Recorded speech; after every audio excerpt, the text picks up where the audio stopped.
Hello. Self sir incompatibility screen नहीं दिख रही।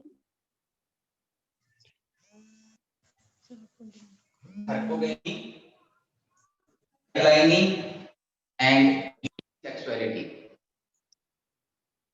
These are some devices that promote cross pollination in plants. Let us take one by one. First one is self incompatibility. मैंने आपको बताया था pollen pistol interaction के बारे में। पॉलन पिस्टल इंटरेक्शन और डिटेल में भी बता दूंगा। और अदरवाइज ये क्या होता है, when the pollen grain is transferred to the stigma of the female flower, उस स्टिग्मा पर ट्रांसफर हो गया है, it should germinate, इसको जर्मिनेट करना है, but whether it germinates or not, it depends on compatibility, matching factors. कुछ genetic factors होते हैं जिससे ये रिकॉग्नाइज होता है कि कौन सा पॉलन ग्रेन जो है वो कंपैटिबल टाइप का है और कौन सा इनकम्पैटिबल टाइप का है। तो कई बार क्या होता है, कंपैटिबल मींस जो मैच कर रहा है, इनकम्पैटिबल मींस नॉन मैचिंग, जो मैच नहीं कर रहा है। तो self incompatibility, incompatibility means mismatching. किसका mismatching? Pollen grain and stigma. क्योंकि स्टिग्मा जो है वो आइडियल कंडीशंस प्रोवाइड करेगा for germination of the pollen grain, जिससे कि मेल गैमेटोफाइट बनेगा। कई बार क्या होता है, क्रॉस पॉलिनेशन को प्रमोट करने के लिए जो सेम फ्लावर है, सेम प्लांट है, उसके पॉलन ग्रेन्स उसी फ्लावर के मैचिंग नहीं होते, कंपैटिबल नहीं होते। अगर कंपैटिबल नहीं होंगे तो वो जर्मिनेट नहीं करेंगे सेम प्लांट में, तो इट मींस सेल्फ पॉलिनेशन नहीं होगा। सेल्फ पॉलिनेशन नहीं होगा तो क्या होगा? It has to depend on cross pollination, यानी कि सेम प्लांट के जो पॉलन ग्रेन्स हैं, उसी प्लांट के जो फ्लावर्स हैं, उनमें से स्टिग्मा पर जाकर के जर्मिनेट नहीं कर पाएंगे, और जर्मिनेट नहीं कर पाएंगे तो हम कहते हैं कि दीज आर इनकम्पैटिबल, ये जर्मिनेट नहीं करेंगे। तो क्रॉस पॉलिनेशन के लिए जो पॉलन ग्रेन्स हैं क्लियर दिख रही, will come from some another plant of the same। आवाज भी सर कट कट के आ रही है। इससे भी क्रॉस पॉलिनेशन को बढ़ावा मिलता है, it promotes cross pollination. Sir screen बिल्कुल भी नहीं दिख रही। शॉर्ट में याद रखने के लिए कितने मैचिंग और non matching of pollen grains on या बाई स्टिग्मा। नंबर 2, हाइपोगेमी। मैं शॉर्ट में लिख रहा हूं, presence of mechanical barrier between, किसके बीच में? Stigma and pollen grain. What do you mean by mechanical barrier? अब कई बार क्या होता है कि मान लीजिए ये स्टिग्मा है, it is receptive spot for pollen grains. Pollen grains आएंगे वो स्टिग्मा पर आएंगे। अगर इस स्टिग्मा के ऊपर कोई कैप लाइक स्ट्रक्चर आ जाए, this is called mechanical barrier. इसको मैकेनिकल बैरियर कहते हैं। अब जो पॉलन ग्रेन्स आएंगे वो ये जो बैरियर है, it won't allow these pollen grains to fall on stigma, वो स्टिग्मा पर नहीं आएंगे और जर्मिनेशन नहीं होगा। This is called हाइपोगेमी।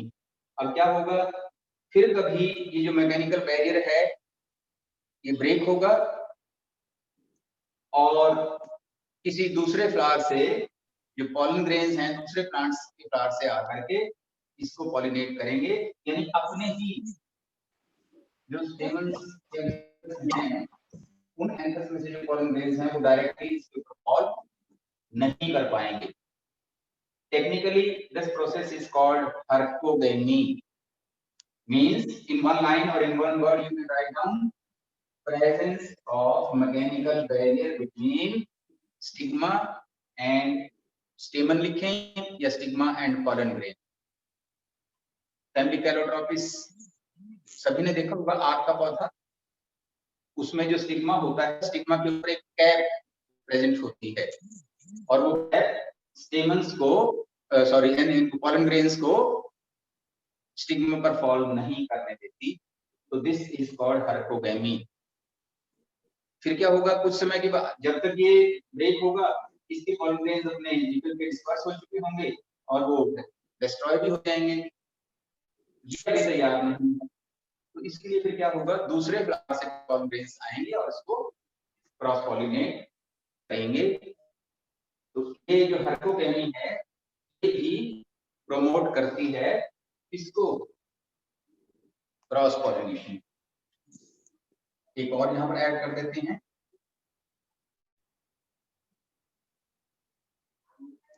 Third one. Clear हो गया आपको हर्कोगेमी क्या है? हर्कोगेमी भी क्रॉस पॉलिनेशन को प्रमोट करती है। Third is dicliny. What do mean by dicliny? Difference in the time of maturity of male part and female part of the flower। अगर एक ही फ्लावर है, हम चाहते हैं कि उसमें सेल्फ पॉलिनेशन हो, तो क्या होना जरूरी है? पॉलन ग्रेन्स का और स्टिग्मा का इकट्ठा एक ही समय पर मेच्योर होना जरूरी। अगर ये दोनों इकट्ठे मेच्योर नहीं होते, this is called dicline. Anthers पहले मेच्योर हो सकते हैं, स्टिग्मा बाद में। तो एंथर्स अपने पॉलन ग्रेन रिलीज करेंगे बट स्टिग्मा तैयार नहीं है उसको रिसीव करने के लिए, no pollination will be there. Self pollination cross हो गया, काटा हो गया, नहीं होगी। इसी तरीके से अगर स्टिग्मा तैयार है लेकिन पॉलन ग्रेन्स रिलीज नहीं हुए हैं स्टेमन से, तब भी क्रॉस पॉलिनेशन नहीं होगी। तो इसको डाइक्लाइनिंग कहते हैं। डिफरेंस इन मैच्योरिटी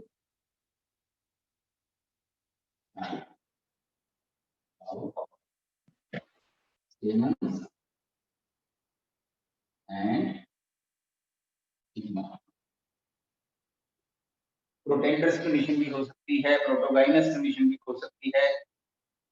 इतनी डिटेल में आपकी बुक में है, अगर आप जानना चाहते हैं। प्रोटेंडर्स तो मींस पहले, टेंडर्स मींस जो मेल पार्ट है वो पहले मैच्योर हो जाता है, फीमेल पार्ट अभी नहीं मैच्योर हो रहा है, स्टिग्मा यानी कि नहीं मैच्योर हो रहा है, तो नो पॉलिनेशन, सेल्फ पॉलिनेशन नहीं होगा। It will promote cross pollination. उल्टा भी हो सकता है, प्रोटोगाइनी यानी कि फीमेल पार्ट पहले ही मैच्योर हो रहा है, स्टिग्मा पहले ही मैच्योर हो रहा है, और स्टेमन्स एंथर्स पॉलन ग्रेन्स अभी रिलीज नहीं हुए हैं उनसे, वो मैच्योर नहीं हुए हैं, तो it will also promote cross pollination. इससे भी क्रॉस पॉलिनेशन इंक्रीज होगी। नेक्स्ट इज यूनिसेक्सुअलिटी, मींस जो प्लांट्स हैं they have unisexual flowers, either male flowers और फीमेल फ्लावर्स। पपाया वगैरह में इनमें क्या होता है, मेल फ्लावर्स अलग प्लांट पर, सेपरेट प्लांट पर होते हैं, फीमेल फ्लावर्स सेपरेट प्लांट पर होते हैं। तो इससे क्या होगा, अंडरस्टूड सी बात है कि सेल्फ पॉलिनेशन का तो कोई क्वेश्चन ही नहीं है। इनकम्प्लीट फ्लावर्स कह लीजिए आप, वो भी इसको प्रमोट कर सकते हैं, नहीं तो यूनिसेक्सुअल फ्लावर्स जिनमें either male flowers are there और only female flowers are there, तो तब भी सेल्फ पॉलिनेशन नहीं बल्कि cross pollination, right. Heterostyly, hetero means होता है डिफरेंस। अब जो स्टाइल है, सेम फ्लावर में स्टेमन्स आर देयर, स्टेमन्स हैं, एंड स्टिग्मा स्टाइल है। स्टाइल इज वेरी स्मॉल, बहुत छोटा है, फ्लावर के अंदर ही रह जाता है, डू नॉट एक्सपोज इटसेल्फ, बाहर नहीं आता। और स्टेमन्स की लेंथ काफी बड़ी है, वो बाहर आ जाते हैं। तो जो पॉलन ग्रेन्स हैं वो बाहर से ही डिस्पर्स हो जाएंगे। या फिर उल्टा भी हो सकता है कि stamens are very small, stamens बहुत छोटे हैं और स्टिग्मा काफी लंबा है, वो फ्लावर से बाहर प्रोट्रूड कर जाएगा। तो स्टेमन्स में से जो पॉलन ग्रेन्स हैं they will not be in a position to reach the stigma, वो स्टिग्मा पर नहीं पहुंचेंगे सेम फ्लावर में। तो यहाँ पर भी सेल्फ पॉलिनेशन नहीं होगा and it will promote cross pollination, ये क्रॉस पॉलिनेशन को फेवर करेंगे। So these are few contrivances or devices that promote cross pollination in plants। ये क्लियर हो गया होगा आपको। इसके साथ ही मैं थोड़ा आपको पॉलन पिस्टल इंट्रैक्शन के बारे में भी बता दूं। What do mean bye pollen pistol interaction? कई बार इस पर क्वेश्चन होता है, what do mean bye pollen pistol interaction? ये क्या होता है पॉलन पिस्टल इंट्रैक्शन?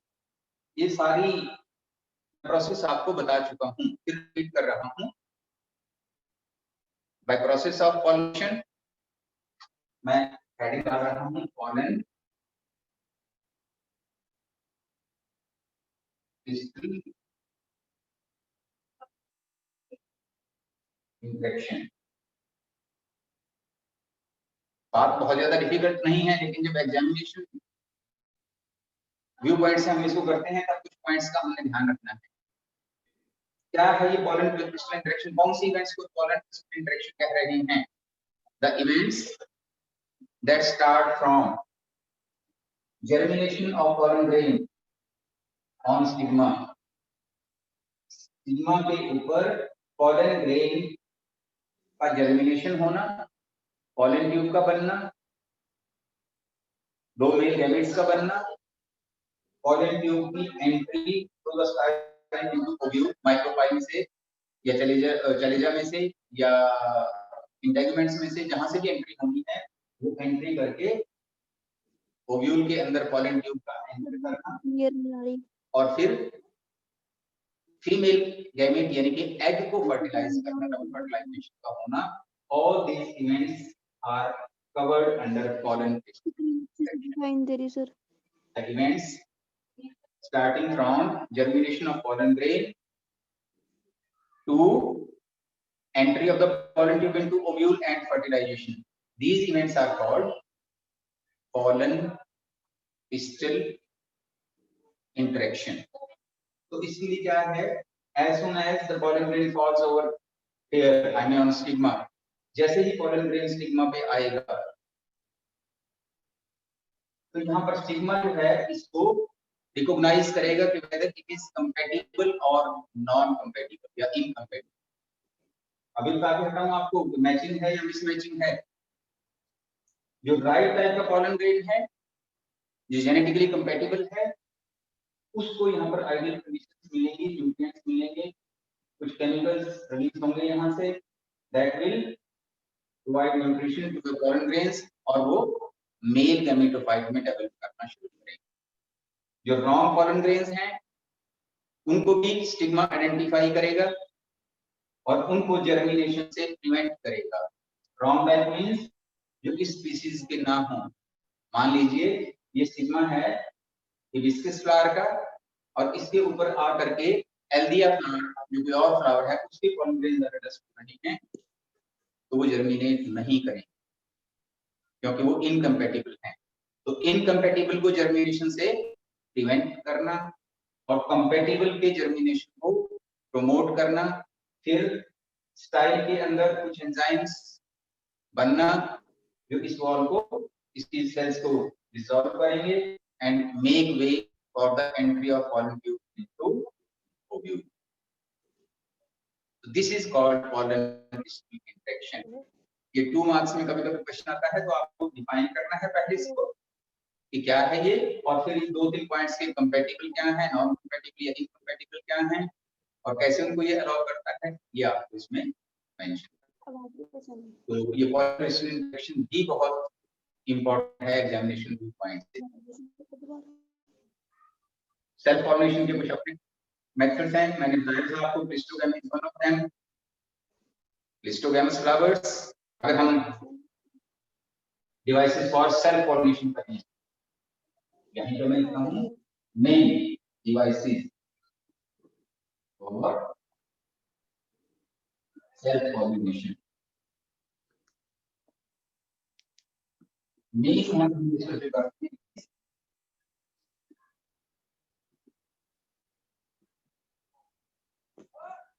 क्लिस्टोगैम। देखिए सेल फॉर्मेशन पर हम ज्यादा ध्यान नहीं दे रहे हैं, क्योंकि जो सेल फॉर्मेशन है क्रॉस पॉलिनेशन की बजाय कम एडवांटेजेस है।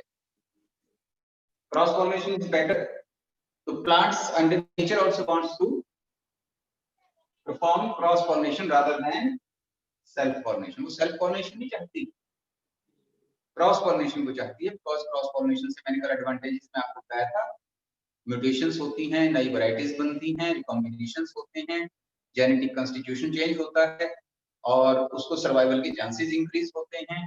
तो इस वजह से हम सेल्फ पॉलिनेशन की बजाय क्रॉस पॉलिनेशन को ज्यादा इंपॉर्टेंट समझते हैं। बट सेल्फ पॉलिनेशन का अपना एडवांटेज है, मैंने कहा था कि ये अपनी स्पीशीज की जो इंटेग्रिटी है उसको मेंटेन करता है, बनाए रखता है। तो सेल्फ पॉलिनेशन के लिए सबसे बेस्ट डिवाइस है non opening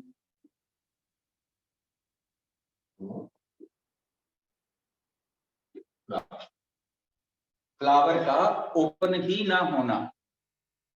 flowers are not open to expose their parts. कौन से parts? Essential parts, stamens and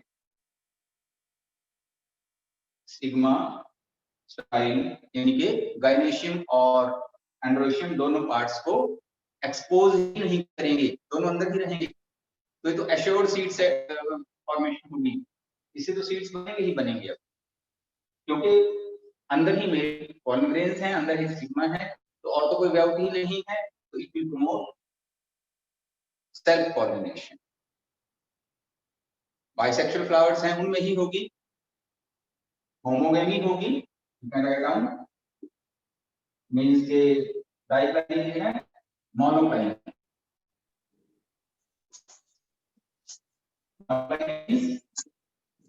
male part है स्टेमन्स और फीमेल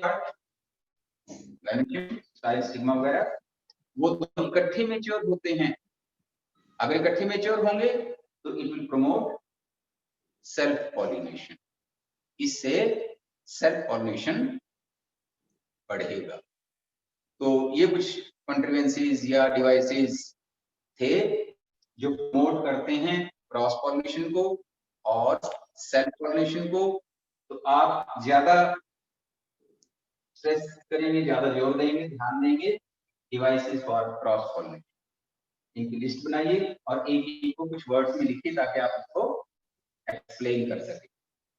राइट, अब ये पॉलिनेशन का टॉपिक रह गया था बीच में, ये प्रिज्यूम किया गया था कि पॉलिनेशन हो गया है, तो अब मैंने ये करा दिया है। पॉलिनेशन के बाद अप टू डबल फर्टिलाइजेशन भी हो गया।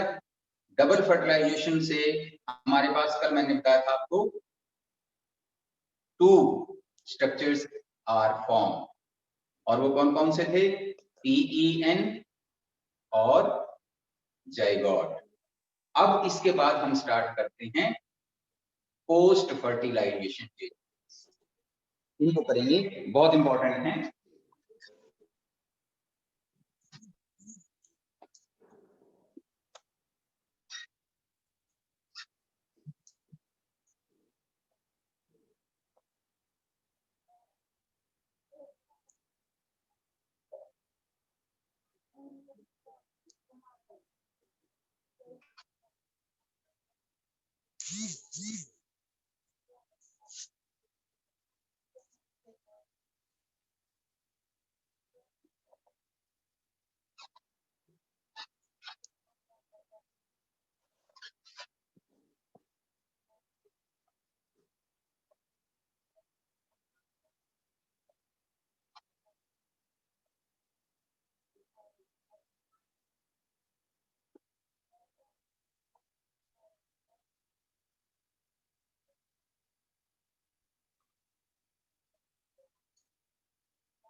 What do you mean by post fertilization changes? Post means बाद की, fertilization means fertilization के बाद की. And as I told you yesterday, these are two events. पहली कौन सी है? PEN और primary endosperm हेलो न्यूक्लियस, इसका बनना.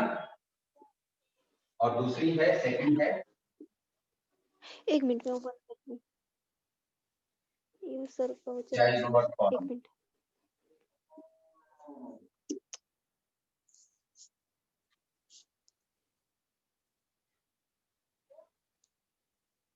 PEN कैसे बना था? PEN और प्राइमरी एंडोस्पर्म न्यूक्लियस. जो PEN है, it is formed by fusion of one male gamete with two polar nuclei. दो पोलर न्यूक्लियाई के साथ मेल गैमेट के फ्यूज होने से ये बना था. And obviously it is PN.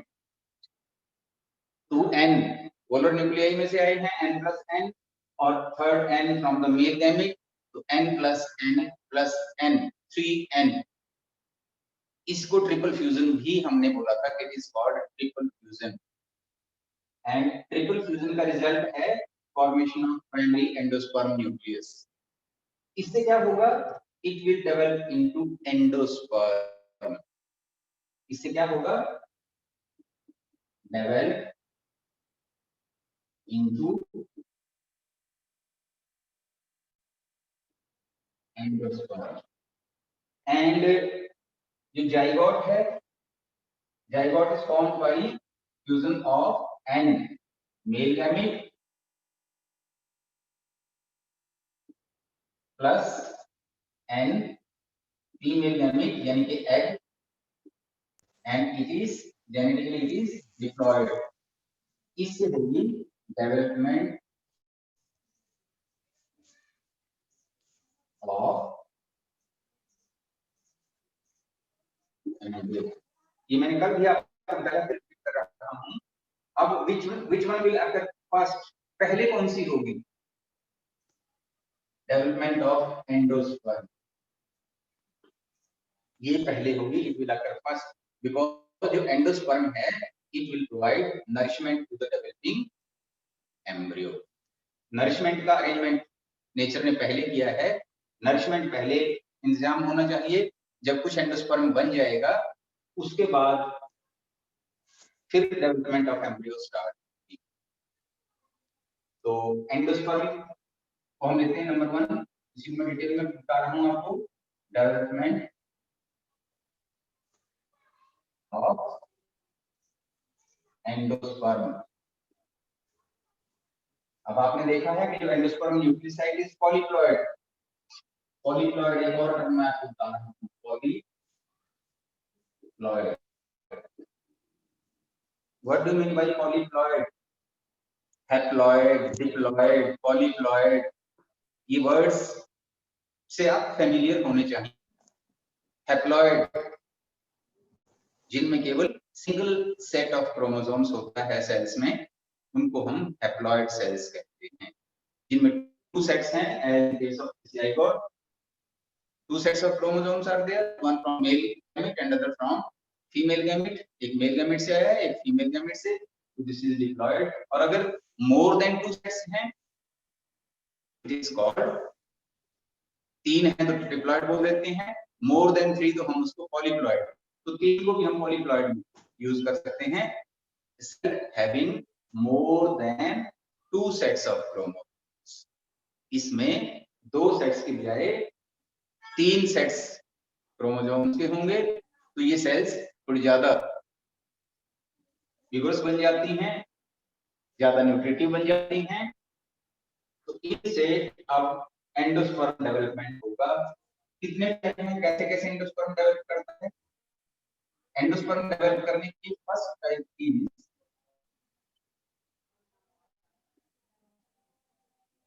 Nuclear endosperm. और नंबर 2 यानी second B, it is cellular endosperm, and third is globular endosperm. 3 type से एंडोस्पर्म की डेवलपमेंट हो सकती है in most of the flowering plants, और वो 3 टाइप्स कौन कौन सी हैं? The first one is nuclear endosperm, second is cellular endosperm, and third is helobial endosperm. Mostly जो डाइकॉट्स हैं इनमें 2 टाइप्स, न्यूक्लियर और सेलुलर, ये ज्यादातर डाइकॉट्स में, ये भी डाइकॉट में ज्यादा है, और हेलोबियल जो है ये मोनोकॉट्स। अब आप इतना मैं समझता हूँ आप जानते ही होंगे कि what are dicots and what are monocots. जिनके कोलिडेंस सीड्स में 2 होते हैं वो डाइकोट हैं, जिनमें सिंगल कोलिडन है सीड्स में वो मोनोकॉट्स हैं। जिनकी लीव्स में रेटिकुलर वेनेशन है, नेटवर्क बनता है, वो डाइकोट हैं। जिनकी लीव्स में पैरेलल वेनेशन है, वेन्स पैरेलल चलती हैं, do not form a network, वो मोनोकॉट्स हैं। जिनमें जो फ्लावर्स हैं वो पेंटामेरस हैं। Pentamerous means floral parts in multiple of 5, 5 sepal, 5 petal, 5 stamens, 5 ही कार्पल। तो ऐसे फ्लावर्स को हम पेंटामेरस बोलते हैं, वो डाइकोट्स में होते हैं, और मोनोकॉट्स में जनरली ट्राइगस फ्लावर्स होते हैं, 3 के मल्टीपल में या 3 में। तो ये मैं आपको रिकॉल करा रहा हूँ क्योंकि आपने +1 में डाइकोट मोनोकॉट पढ़ा है। तो इनमें डाइकोट्स में दोनों टाइप होती हैं, न्यूक्लियर और cellular type of endosperm formation, और मोनोकॉट में जनरली हेलोबियल होता है। तो न्यूक्लियर में क्या होता है? अब आप सबसे पहले ध्यान दीजिए कि एंडोस्पर्म बन कहाँ रहा है। The endosperm is being formed in embryo site, ये एम्ब्रियो साइट है, इसको फीमेल गैमेट कहा है, गैमेटोफाइट कहा है। उसके अंदर एक्चुअली है प्राइमरी एंडोस्पर्म न्यूक्लियस, इसके डिवीजन से बहुत सारी न्यूक्लियाई बनेगी, इसीलिए नेम दिया है न्यूक्लियर एंडोस्पर्म। ये डिवाइड करेगा nucleus, primary endosperm nucleus divide by mitotic division. अब ये माइटोसिस से डिवाइड करेगा क्योंकि 3n है, 2n में पॉसिबिलिटीज हैं कि वो माइटोसिस से या मेयोसिस से, दोनों से डिवाइड कर सकता है। हैप्लॉइड में केवल माइटोसिस होगा और ट्रिप्लॉइड में भी केवल माइटोसिस ही हो पाएगा। तो इससे क्या होगा कि large number of triploid nuclei, बहुत सी न्यूक्लियाई बन जाती है, and all these nuclei they accumulate at the peripheral part of embryo sac। जितनी भी न्यूक्लियाई बनी हैं वो पेरिफेरल का outer part of embryo sac, बाहर की तरफ हो जाती हैं। कोई सेल फॉर्मेशन नहीं होती, केवल न्यूक्लियाई बढ़ते चले जाएंगे नंबर में, क्योंकि माइटोसिस डिवीजन हो रहे हैं 1 से 2, 2 से 4, 4 से 8 एंड लाइक दिस। तो बाद में क्या होगा? सेंट्रल वैक्यूल इज अपीयर, यहां सेंट्रल वैक्यूल अपीयर हो जाएगी, और ये पूरा स्ट्रक्चर अब क्या बन गया है? एंडोस्पर्म। व्हीट, मेज, rice, coconut is best example of this. Coconut milk देखते हैं, बहुत सारा जो मिल्क है दैट इज एंडोस्पर्म न्यूक्लियाई, वो एंडोस्पर्म न्यूक्लियाई ही है, वो इसकी मोस्ट कॉमन टाइप में आ जाएगा। डाइकोट्स में है ये पहली टाइप आपको क्लियर हुई कि जो भी न्यूक्लियस डिवाइड किया है उसके बाद डिवाइड करने के बाद वो पेरिफेरी पर माइग्रेट कर जाता है, पेरिफेरी की तरफ चला जाता है, और उसके ऊपर कोई सेल वॉल फॉर्मेशन नहीं होती। तो such an endosperm is called nuclear endosperm. Second है सेलुलर एंडोस्पर्म।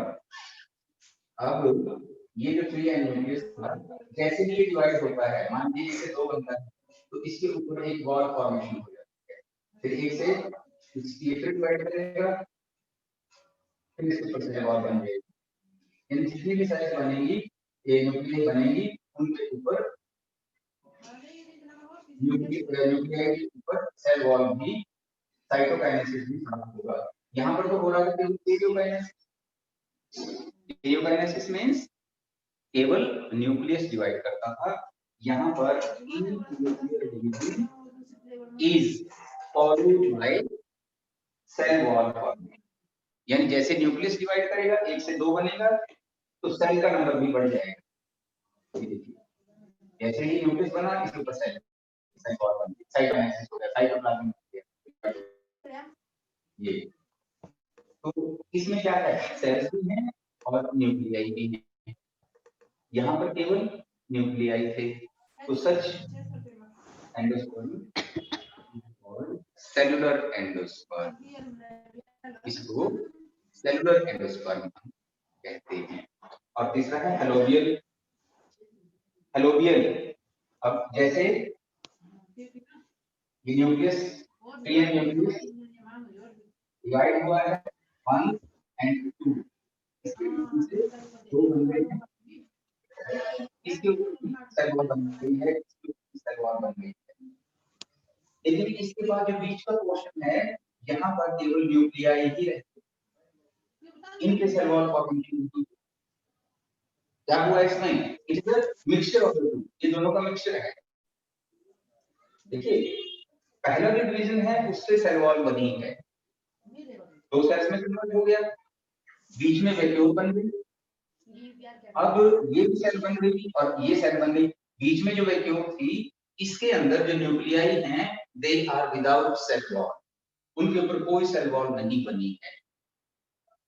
तो this is called helobial endosperm, इसको हेलोबियल एंडोस्पर्म हमने कहा है, राइट। तीनों को एक बार फिर आप देखेंगे, थोड़ा अंडरस्टैंड करने की कोशिश करेंगे क्या डिफरेंस है उन तीनों में। Then fate of this endosperm,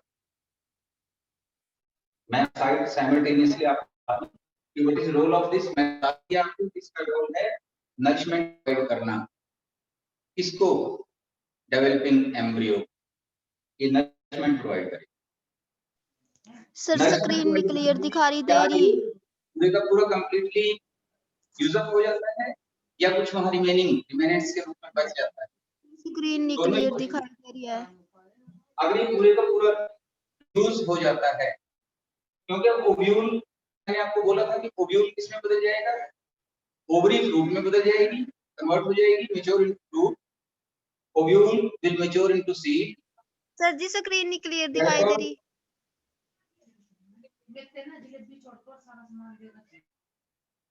क्या दिखाई दे रहा है आपको, स्क्रीन नहीं क्लियर,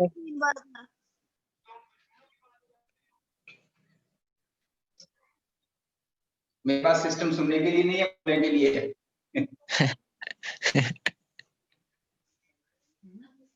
तो